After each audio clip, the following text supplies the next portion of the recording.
Hello everyone, welcome back to my channel Tulsi lifestyle. কেমন আছো সবাই? আশা করছি ভালো আছো, আর আমি অনেক ভালো আছি। তো ব্লগটা শুরু করলাম আর কি দুপুরবেলা থেকেই। এখন বাজে হচ্ছে দুপুর 1টা, আর আমরা দেখো রেডি হয়ে বেরিয়ে গেছি, আমি, মা আর মামুন। আর আমরা যাচ্ছি হচ্ছে মাকে নিয়ে ডাক্তারের ওখানে, মানে মা আর মামুন ডাক্তার দেখাবে আর কি।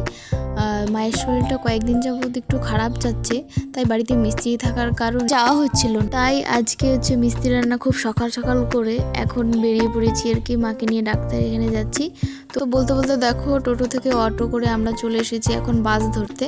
তো এখন দাঁড়িয়েছিলাম বাস ধরার জন্য এই জায়গাটায়। কে কে এই জায়গাটা চেনো অবশ্যই কমেন্টে জানিও। আর আজকে যা রৌদ্র উঠেছে বলার মতো নেই। তো অনেকক্ষণ দাঁড়িয়ে থাকার পরে আর কি পুরো বাসটা ভিড়েই ছিল। আমরা আর কি 3জন আলাদা আলাদা বসেছিলাম, তারপর একসঙ্গে বসেছি। মা তো আলাদা বসেছিল। তারপর আমরা দেখো এদিকে নেমে আবার টোটো করে যাচ্ছি একদম চেম্বারের সামনে। তো আমরা তো পৌঁছে গিয়ে ওখানে দেখছি যে আমাদের আগে ডক্টর চলে এসেছে, আর অনেক রুগী হয়ে গেছে। এদিকে তো অল্প একজন দেখা যাচ্ছে, কিন্তু তার পাশে যে বসার জায়গাগুলো ছিল সেগুলো পুরো ভিড় ছিল। তো যাই হোক, তবু নাম পড়েছে যে 13-14 আর কি। তো আমাদেরকে অনেকক্ষণ বসতে হবে, কারণ আমরাই শেষে এসেছি আর আমাদের পরে আর কেউ আসেনি। আর দেখো মামুন ওই বাচ্চাটার সঙ্গে আর কি একটু দুষ্টুমি করছিল, আর ও বারবার জিজ্ঞাসা করছিল যে ওটা কে, ওর ঠাম্মার কাছে। আর আমাদের দিকে এভাবে তাকিয়েই ছিল আর হাসছিল। তো আমাদের ডাক্তার দেখানো হয়ে গেছে আর ওষুধ নেওয়া হয়ে গেছে। তো আমরা বেরিয়ে পড়েছিলাম একটু ফল কেনার জন্য আর কিছু খাওয়ার জন্য। অনেক খিদে পেয়েছে, কারণ বাড়িতে সেই কখন খেয়ে এসেছি, তবু কি গাড়িতে উঠবো বলে অল্প করেই খেয়েছিলাম। আর এখন এখানে আমরা চাট খেতে এসেছি। এখানে খুব চাটটা ভালোই পাওয়া যায়, সেই জন্য আর কি এখানে চাট খাবো। তো মামুন বলছিল যে এইটুকু চাট খেয়ে কি হবে, পেটেই তো ভরবে না। তারপর যেই প্লেটটা দিল সে ও আর খেতে পারছিল না। আহা হা হা হা হা হা, কত সুন্দর লাগছে দেখো, প্লেটটা দিকে একদম লোভ লেগে যাচ্ছে। এই কেউ লোভ দেবে না, আর দিলেও বাকি, আমরা তো খেয়েই নিয়েছি। আরে জাস্ট একটু মজা করার জন্য এসব বললাম আর কি। তো চলো আগে খেয়ে নিই, তারপরে তোমাদের সঙ্গে কথা বলছি। তো ফাইনালি আমাদের খাওয়া দাওয়া সেরে আবার বাড়ি যাওয়ার জন্য বাস ধরার জন্য এখানে দাঁড়িয়ে আছি। কে কে এই জায়গাটা চেনো তাড়াতাড়ি কমেন্ট বক্সে কমেন্ট করো দেখি। তো দেখো একদম কীরকম দেখা যাচ্ছে সারা দিন পুরো একদম বাইরে থাকা। আর এদিকে গাড়িতে উঠে দেখি এত প্রচণ্ড পরিমাণে ভিড়, সারা রাস্তা দাঁড়িয়ে এসে মানে যেখানে নামবো তার একটুখানি আগেই সিট পেয়েছি। তো যাই হোক, বক বক করতে করতে বাড়ি চলে এসেছি। আর বাসে দাঁড়িয়ে থাকতে থাকতে আমার পায়ের অবস্থা শেষ। যাই হোক, এসে কাজে লেগে পড়েছি। দেখো কত কিছু আয়োজন। এটাই ভাবছো তো কিসের আয়োজন? বলবো দেখতে থাকো। আর দেখো এই সব আয়োজনগুলো আমার দাদু করেছে, আর আমি শুধু একটু ডেকোরেশন করে দিচ্ছি, মানে একটু সাজিয়ে দিচ্ছি আর কি, ভালো লাগানোর জন্য আর কি, সুন্দর দেখতে লাগানোর জন্য। রোগী কি আমরা রোগী কোচবিহার থেকে এসে ক্লান্ত হয়ে দেখো শরীরের অবস্থা, মুখের অবস্থা, এর তোরটাও তো ভালো হচ্ছে না? আমার ভালো, আমার তেল দিছি, তেল পা ব্যথা করতেছে আমার। সারা রাস্তা দাঁড়িয়ে এসেছি গাইস, মুখ টুক সব শুকিয়ে গেছে। না, আমার মুখটা ঠিকই আছে, কিন্তু আমার চোখগুলো দেখে বোঝা যাচ্ছে যে আমি খুব টায়ার্ড, কথা বেরোচ্ছে না আমার গলা দিয়ে।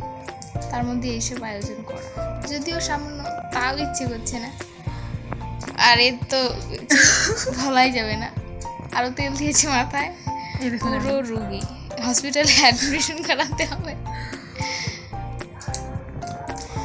তো যাই হোক বাবার আশীর্বাদ বলে কথা। আবার নতুন করে বিয়ে হবে, আপনারা বিয়েটা দেখুন কেমন করে। বাবার আশীর্বাদ বলে কথা, একটু তো করতেই হবে। গান দিয়েছে। তো যাই হোক, চলো দেখতে থাকো কি হয়। তো শুনতেই তো পেলে, আজকে হচ্ছে আমার বাবার আশীর্বাদ। আর আশীর্বাদের মেন দুটো উপকরণ, এটা হচ্ছে একটা দুধের সন্দেশ, আর একটা হচ্ছে এরকম নারকেল পাতা দিয়ে ফুল বানানো হয়। তো আশীর্বাদ পর্ব শুরু হবে আর একটু পরেই। দেখো কত কিছু আয়োজন করেছে আমার দিদা, সব পাঠিয়েছে দাদুকে দিয়ে। দিদা আসতে পারেনি, কারণ দিদার শরীরটা একটু খারাপ হয়ে গেছিলো, তাই দাদু একা এসেছে।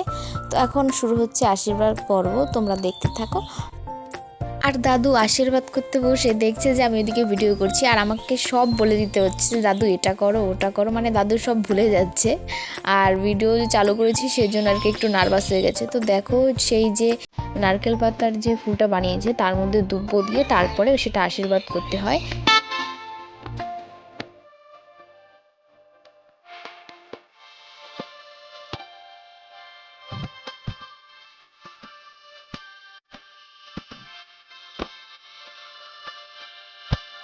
বিবাহ অভিযান, বিবাহ অভিযান।